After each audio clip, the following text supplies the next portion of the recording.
ശേഷിച്ചും സുഹൃതങ്ങൾക്ക് വലിയ പെരുമഴ ലഭിക്കുന്ന കൂലി ലഭിക്കുന്ന റമളാൻ മുന്നിൽ വരുമ്പോ ഒരു ചെറിയ അമല് പോലും വെറുതെ ആക്കണ്ട.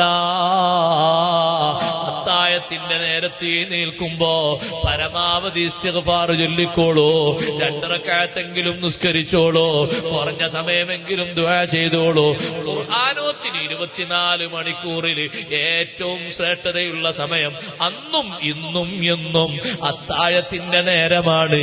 സുബ്ഹിന്റെ ശേഷമല്ല, മഗ്രിബിന്റെ ശേഷമല്ല.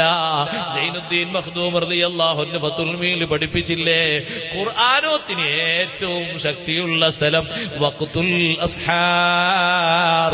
ഒരു പേജെങ്കിലും എന്നും പതിവായി റമളാനിൽ ഓതാൻ ഒരുമിക്കോ, സമയം അതിനു വേണ്ടി നീക്കിവെച്ചോ.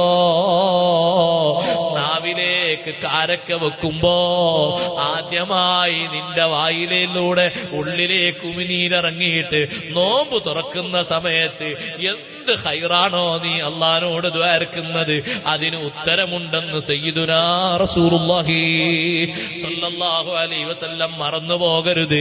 അന്നാന്നത്തെ നോമ്പ് അള്ളാഹ് കബൂലാക്കി തരാൻ ഒന്ന് ദുആ ചെയ്തോ.